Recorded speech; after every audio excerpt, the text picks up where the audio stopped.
The cloner brush category can be useful for lots of different things, and one of those things is working together compositions and drawings that you will then use as the foundation for painting.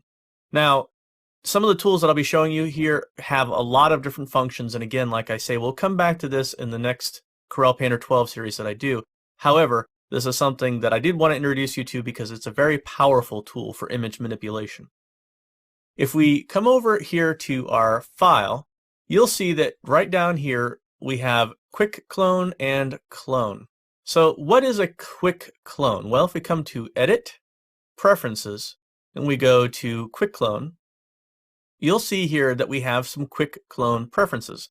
And what's really going on right now is that when we hit that quick clone button, it's going to take whatever image we have open, it's going to close that image, it's going to create a new clone, and it's going to open the clone source panel, it's going to clear the canvas, it's going to turn on tracing paper, and it's going to switch to our cloner brushes. Now, if we have this turned off, then we can instead take whatever brush we're currently working with and set it to clone color.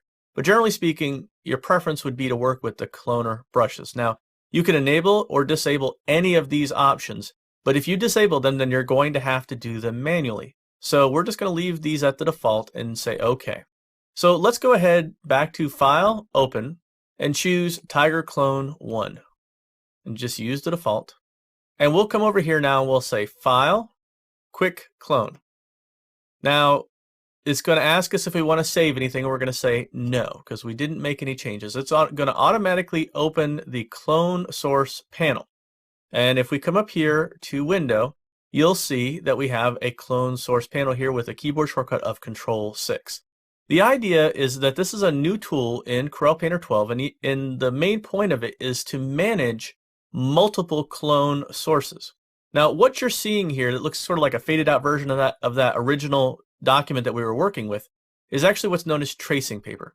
And the idea with tracing paper is if you turn the visibility, this little toggle on, we're working with an overlay of that image. It's not a layer, it's not even on the document for real, it's just a reference for us to work from.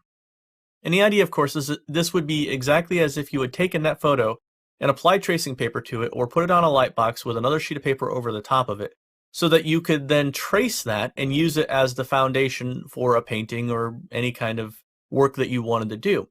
Now, we can control the opacity of that tracing paper by simply moving the slider, so you can make the tracing more opaque or less opaque. Now, the idea here with the clone source is that we can have multiple different clone sources going into this document. And if I click over here, this Open Clone Source Image little icon, you'll see that we can open clone source. And I'm going to go ahead and now choose Tiger Clone 2. Use default.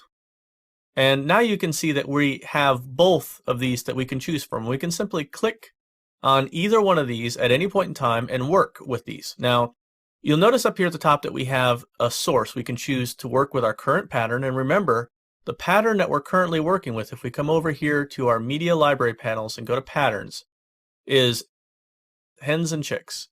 So you could change to any of these if you wanted to clone from the pattern. And remember, the point of a pattern is that it's a seamlessly tileable element that will continue to go forever and ever. So if you wanted to create a pattern or work with one of the patterns, you could choose that here.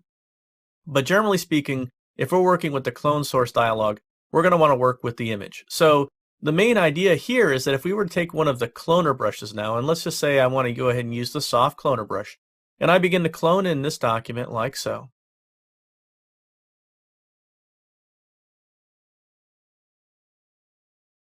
So the main idea here is that if we come over here to brushes now, and we choose a brush from the cloner category, and let's just go ahead and keep using the soft cloner, I can now begin to clone from this image, which again, remember, is just the tracing paper, onto my actual canvas. So I'm just going to go ahead and start cloning some of these in. And let me just go ahead and show you some of the different things that you can do with these cloner brushes. This is an oil cloner brush.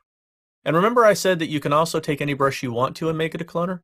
Well, if we just come up here and say something like acrylics, and we'll choose something like the clumpy brush, and then we'll come over here to color and choose this little clone color icon. You see everything turns gray, and now it's going to allow us to paint with that color. I'll just go ahead and close that out because we're not going to need that.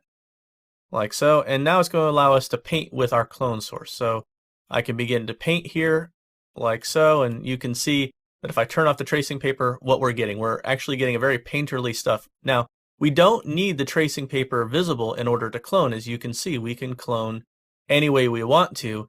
The tracing paper is just there to give us a visual guide as to what's going on. Now, generally speaking, this can be a really useful way of just quickly getting something down. But here's where this clone source palette really comes into its own. If I click over here, now I can begin to clone directly from this document, like so. And I'll just switch back over to our cloners and choose our oil brush cloner, and that'll do just fine, so that we can see some variation in this.